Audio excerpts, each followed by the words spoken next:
साथियों नमस्कार। स्नातक पाठ्यक्रम के प्रथम वर्ष में फाउंडेशन कोर्स के अंतर्गत भाषा और संस्कृति में हिंदी विषय के अंतर्गत शरद जोशी का जीवन परिचय आज हम इस वीडियो में समझेंगे और जानेंगे। शरद जोशी हिंदी जगत के एक प्रमुख व्यंग्यकार थे। शरद जोशी का जन्म मध्य प्रदेश के उज्जैन शहर में 21 मई 1931 को हुआ था।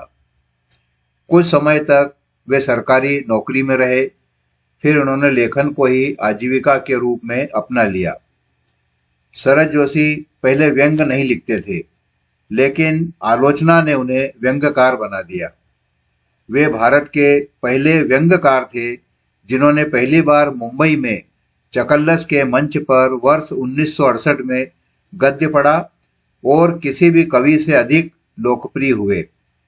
गद्य को कवि मंच से पढ़ना अपने आप में अद्भुत काम था। अपने समय और समाज की सामाजिक, राजनीतिक और सांस्कृतिक विसंगतियों को उन्होंने अत्यंत पैनी निगाह से देखा। अपनी पैनी कलम से बड़ी साफ गोई के साथ उन्हें सटीक शब्दों में व्यक्त किया। शरद जोशी के व्यंग्य में हास्य, मनोविनोद और चुटिलापन दिखाई देता है, जो उन्हें जनप्रिय बनाता है। शरद जोशी के व्यंग्य परिस्थितिजन्य और सामाजिक सरोकार से भरपूर थे। शरद जोशी ने 25 साल तक कविता के मंच से गद्य पाठ किया, लेकिन देहरादून के एक कवि सम्मेलन में किसी मस्खरे ने कह दिया, शरद तू भांड बन गया है। इसके बाद उन्होंने कवि सम्मेलनों में व्यंग्य पाठ करना छोड़ दिया। हालांकि लेखन से उनका नाता ताउम्र पूरी जिंदगी भर बना रहा। उन्होंने लिखा था, लिखना मेरे लिए जीवन जीने की तरकीब है। यह न होता तो इसका क्या विकल्प होता। अब सोचना कठिन है। लेखन मेरा निजी उद्देश्य है। शरद जोशी ने टेलीविजन के लिए ये जो है जिंदगी, विक्रम वेताल, सिंहासन बत्तीसी, वाह जनाब, देवी जी, प्याले में तूफान, दाने अनार के और ये दुनिया गजब की तथा लापतागंज जैसे धारावाहिक लिखे। यही नहीं, उन्होंने क्षितिज, गोधूली, उत्सव, उड़ान, चोरनी, सांच को आँच नहीं और दिल है कि मानता नहीं जैसी फिल्मों के संवाद भी लिखे और उसमें भी सफल रहे।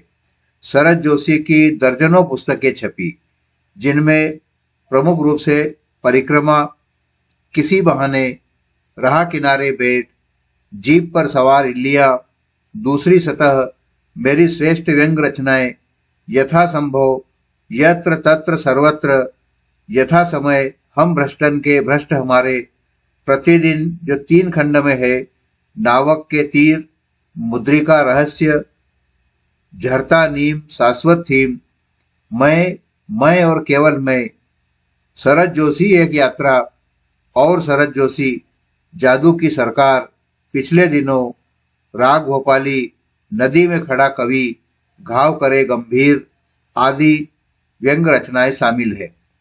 उनके 2 व्यंग्य नाटक अंधों का हाथी और एक था गधा उर्फ अलादात खान आज तक बहुचर्चित है। जीप पर सवार इल्लिया आपका एक व्यंग्य संग्रह है। इस संग्रह की यानी जीप पर सवार इल्लिया संग्रह की रचनाएं यह बताने के लिए काफी है कि शरद जोशी सतत जागरूक व्यंग्यकार की भूमिका में इसलिए चर्चित हुए कि उनकी नजर अपने परिवेश पर ही नहीं अपितु जीवन और समाज की हर छोटी से छोटी घटना पर टिकी रहती थी। यह कृति व्यंग्य विधा की कठिन चुनौतियों को पूरा करती है और व्यंग्य की कसौटी पर खरा उतरती है। उनके व्यंग्य भ्रष्ट नेताओं की कलई खोलने वाले तो है ही, सामाजिक जीवन और लोकतंत्र की रखवाली भी करते हैं। और उनकी व्यंग्य दृष्टि इतनी पैनी है कि कोई भी विसंगति उससे बिंधे बिना नहीं रह पाती। 5 सितंबर 1991 को मुंबई में शरद जोशी का निधन हो गया।